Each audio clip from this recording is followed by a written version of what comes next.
नमस्कार, मी शुभांगी आणि शुभांगीज रेसिपीज कट्टामध्ये सर्वांचे स्वागत। तर आज आपण जेवणाची लज्जत वाढवणाऱ्या 4 प्रकारच्या सुक्या चटण्या एकदम झटपट आणि घरगुती साहित्यामध्ये कशा बनवायच्या ते पाहणार आहोत। त्यासाठी व्हिडिओ शेवटपर्यंत पहा। व्हिडिओ आवडल्यास लाईक करा, शेअर करा आणि चॅनलला देखील सबस्क्राइब करा आणि समोरील बेल आयकॉनचे बटन देखील प्रेस करा। चला तर करूया आपण रेसिपीला सुरुवात। तर या ठिकाणी मी सर्वप्रथम तिळाची चटणी बनवणार आहे। तर त्यासाठी मी गॅसवर एक पॅन ठेवलेला आहे गरम करण्यासाठी आणि त्यामध्ये मी अर्धी वाटी एवढं पांढरा तीळ घालून घेतलेला आहे। तीळ हे छान तडतडेपर्यंत मीडियम फ्लेमवर आपल्याला भाजून घ्यायचं आहे। या ठिकाणी बघू शकता तीळ भाजलेला आहे, मी प्लेटमध्ये काढून घेतलेला आहे। भाजल्यानंतर तीळ हलकंसं फुगतं आणि त्याचा कलर देखील चेंज होतो। तर त्याच पॅनमध्ये मी आता 2 चमचे एवढं सुकं खोबरं बारीक करून घेतलेलं आहे ते घालून घेतलेलं आहे। ते देखील हलकासा कलर चेंज होईपर्यंत आपल्याला भाजून घ्यायचं आहे। या ठिकाणी भाजून घेऊन मी थंड करून घेतलेलं आहे प्लेटमध्ये काढून। त्यामध्ये आता 1 चमचा जिरे, चवीनुसार नमक आणि 1 मोठा चमचा एवढा आपल्याला लाल तिखट घालायचं आहे। हे सर्व आता मी एका मिक्सरच्या भांड्यामध्ये काढून घेते आणि हे मिक्सरवरून आता आपल्याला बारीक करून घ्यायचं आहे। तर हे बारीक करताना आपल्याला मिक्सर हा चालू बंद करून ही चटणी बारीक करून घ्यायची आहे। त्यामुळे त्याचं टेक्स्चर हे खूप छान बनतं। या ठिकाणी तुम्ही बघू शकता आपली चटणी तयार आहे आणि यामध्ये तिखटाचं जे प्रमाण आहे ते तुम्ही तुमच्या आवडीनुसार कमी जास्त करू शकता। तर ही तिळाची चटणी आता एका बाउलमध्ये मी काढून घेते आणि ही चटणी थंडीच्या दिवसामध्ये नक्की खा, शरीरासाठी खूप फायदेमंद अशी आहे। त्यामुळे शरीरामध्ये उष्णता निर्माण होते आणि ही चवीला देखील खूप छान लागते। आता आपण 2 नंबरची चटणी बनवूया, ती म्हणजे कारळाची चटणी।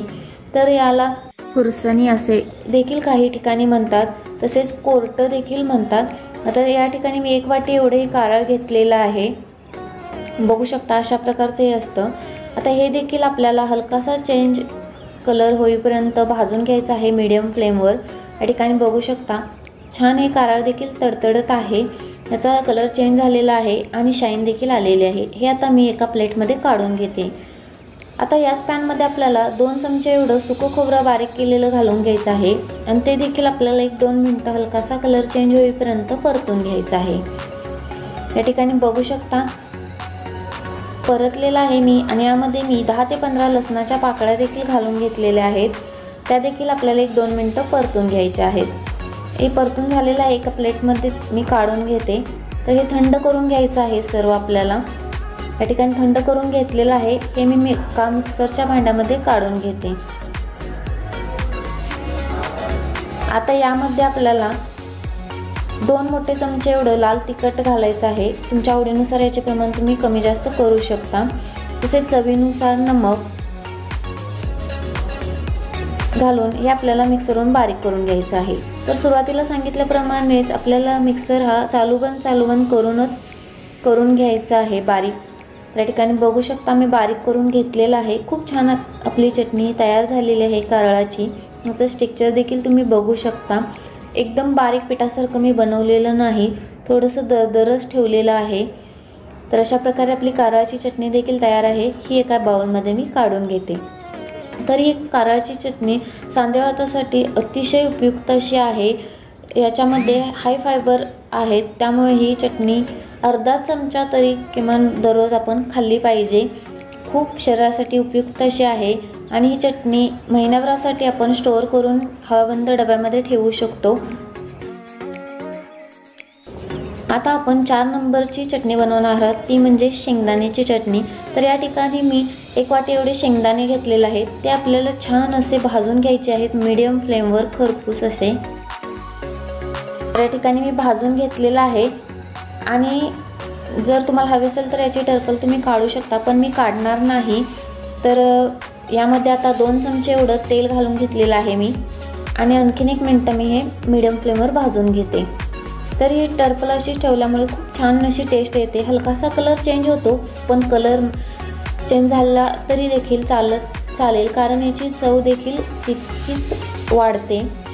आता यामध्ये आपण लसणाच्या पाकळ्या घालून घेऊया 7 ते 8, तसेच अर्धा चमचा एवढे जिरे आणि चवीनुसार नमक घालायचं आहे आणि 2 मोठे चमचे एवढे मी लाल तिखट घातलेलं आहे। तर या ठिकाणी तुम्ही काश्मीरी लाल मिरची पावडर नक्की वापरा, त्यामुळे कलर खूप छान येतो। आणि हे 1 मिनिट आपल्याला परतून घ्यायचं आहे आणि थंड करून मगच हे आपल्याला मिक्सरच्या भांड्यामध्ये काढून घ्यायचं आहे। आता हे मी मिक्सरवरून बारीक करून घेणार आहे। त्याआधी यामध्ये मी अर्धा चमचा एवढी साखर घालून घेते। साखर घातल्यामुळे खूप छान टेस्ट येते शेंगदाण्याच्या चटणीला। या ठिकाणी मी बारीक करून घेतलेला आहे। तर मिक्सर चालू बंद करूनच ही देखील चटणी आपल्याला बारीक करून घ्यायची आहे। एकदम जर आपण मिक्सर चालू ठेवूनच बारीक करून घेतलं तर एकदम पिठासारखी ही चटणी बनते। तर चालू बंद मिक्सर करूनच आपण ही चटणी करून घ्यायची आहे। त्यामुळे याचं टेक्स्चर बघू शकता, खूप छान आलेलं आहे, एकदम दरदरीत असं।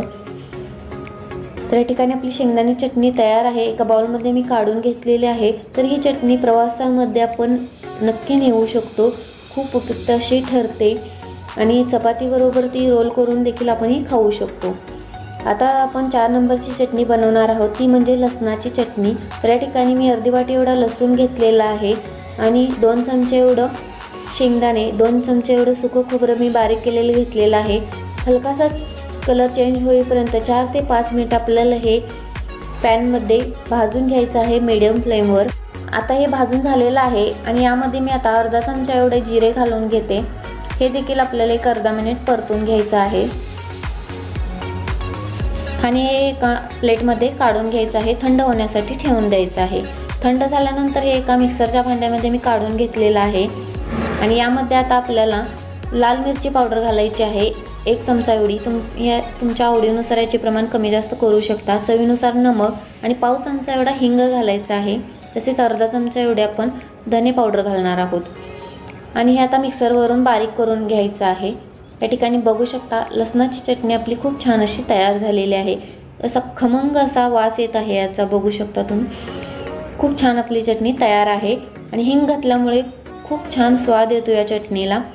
हे आता आपण एका बाउलमध्ये काढून घेऊया। तर ही चटणी 15 दिवसासाठी तुम्ही हवाबंद डब्यामध्ये स्टोअर करून ठेवू शकता, खूप छान लागते आणि सर्दीच्या दिवसामध्ये ही चटणी नक्की खाल्ली पाहिजे, आरोग्यासाठी खूप चांगली अशी आहे ही। तर अशा प्रकारे आपल्या 4 चटण्या तयार आहेत, शेंगदाणे चटणी, कारळ्याची चटणी, तिळाची चटणी आणि लसणाची चटणी। तर या चटण्या तुम्ही हवाबंद डब्यामध्ये 1 महिन्यासाठी पॅक करून ठेवू शकता आणि ह्या चटण्या अतिशय उपयुक्त अशा आपल्या शरीरासाठी आहेत। आणि बऱ्याच वेळा आपल्याला एकच तीच चटणी खाऊन कंटाळा येतो, तर असं जर झालं तर पटकन आपण ही ज्या चटण्या आहेत कारळ्याची चटणी वगैरे, त्या आपण एखाद्या भाजीमध्ये घालून देखील खाऊ शकतो। खूप छान भाजीला टेस्ट येते, जसं की वांग्याची किंवा दोडक्याची, बऱ्याच ज्यामध्ये आपण कांदा लसूण मसाला वापरतो अशा भाज्यांमध्ये या चटण्या आपण घालून त्या संपवू शकतो। तर अशा प्रकारे आपल्या या चटण्या तयार आहेत। तर ही रेसिपी तुम्हाला कशी वाटली कमेंटमध्ये नक्की सांगा। व्हिडिओ आवडल्यास लाईक करा, शेअर करा, चॅनलला देखील अजून सबस्क्राईब केलं नसेल तर करून घ्या आणि समोरील बेल आयकॉनचे बटन देखील प्रेस करा। वेळात वेळ काढून व्हिडिओ पाहिल्याबद्दल धन्यवाद। पुन्हा भेटूया असेच एका छानशा रेसिपीसोबत, तोपर्यंत बाय बाय।